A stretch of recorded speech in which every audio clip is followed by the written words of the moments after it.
আমি তোর আর জাবেদের সম্পত্তি সব বুঝাই দিয়ে দেব। ছোটকা আমার দেওয়া লাগবে না, তুমি ভাইজান এটা বুঝাই দাও। আমার যদি কিছু থাকে তাহলে এটা বিক্রি করে খৈনি চিকিৎসা করো। তুই আমার খুনিরে এত ভালোবাসো আব্বা। আব্বা রে, আমি তোর পায়ের ধরে নেই আব্বা। ছোটকা কি করতেছো তুমি? মিলন হবে কতদিনে আমার মনে।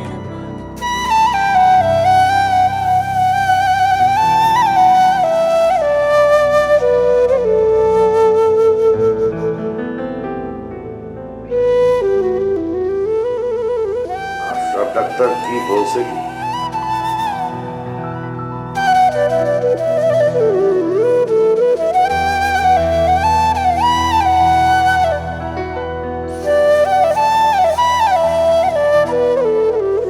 জাবেদ যেটা সন্দেহ করছিল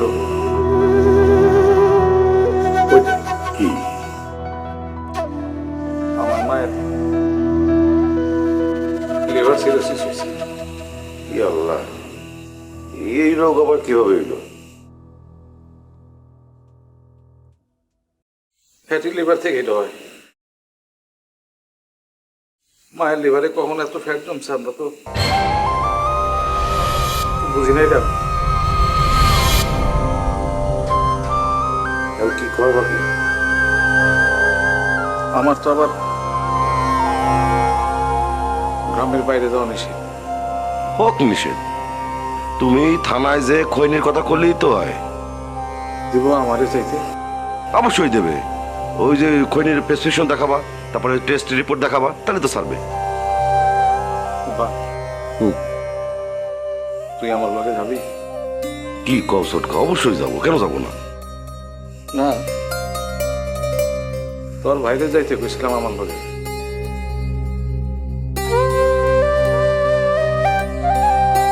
রাজি হয় নাই রে আপু। সম্পত্তির ভাগ চাইছিল দিই নাই দেখা। আমি কি সম্পত্তি খাওয়ার লিগা রাখছি রে এক লগে?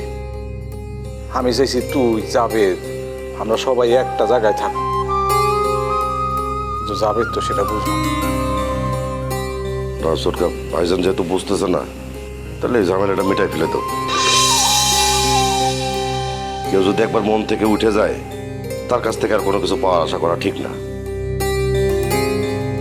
আরে আব্বা, আমি তোর আর জাবেদের সম্পত্তি সব বুঝাই দিয়ে দেব। ছোটকা আমার দেওয়া লাগবে না, তুমি ভাইজান এটা বুঝাই দাও। আমার যদি কিছু থাকে তাহলে এটা বিক্রি করে খৈনি চিকিৎসা করো। কি কস আব্বা? হ্যাঁ। ও আব্বা, কি? তুই আমার খুনিরে এত ভালোবাসো আব্বা। আব্বা রে, আমি তোর পায়ের ধরে নেই আব্বা। ছোটকা কি করতেছো তুমি? পাগল হয়েছো না? বসো বসো। আরে গুনার ভাগিদার করবো নাকি? তুমি ওই যে ভাইজানের সম্পত্তিটা বুঝাই দাও, তাহলে দেখো সে বাড়ি থেকে চলে গেছে, আর আসবে না। তার মুখ আমাদের আর দেখা লাগবে না। তাই করুন। মুক্তারের নানির জানাজা কখন হলো? একটু পরে হবে। ওই সব খরচ তো ওরা যে 3 কোটি দিচ্ছে। তাহলে এই সুযোগেই 3 কোটি ধর, ওর জানাজা দাফন ওখানে থাকবে। থাকবে। ওই যে মানে ওই কৈতরি বলতেছিল কি, ওই 3 কোটি নাকি ওরে ছেড়ে দেবে। ভেজাল নয়। নষ্ট নারী নিয়ে বারবার কথা কর। হ্যাঁ মানে তো পরিস্থিতির শিকার। ওর ফ্যামিলি তো ভালো ছিল, এখন মনে করো যে অভাবের কারণেই তো মনে করো যে বিয়ের করার। আবার এটা নিয়ে কথা কস? সুস্থ চিন্তা করবি, নাইলে কিন্তু মরবি। ঠিক আছে, ওই যে ওই জিনিস মানে লতিকার কি করবা? আমি কি করবো? আমার কিছু করার নেই। আমার মনে হয় আদিলের কাছেই গেছে। গেলে যাক, ওইটা না আমার চিন্তার বিষয় না, ওইটা ওর ভাইয়ের বিষয়। আমি এখন আমার মেয়ারে নিয়ে চিন্তায় আছি। কার মেয়ে হারায় গেল, কার মেয়ে পলায় গেল, ওইটা দেখার চাকরি আমি নেই নাই আব্বা। ঠিক আছে, আমি দেখতেছি। শোন, লিঙ্গার সাথে দেখা করিস। ঠিক আছে।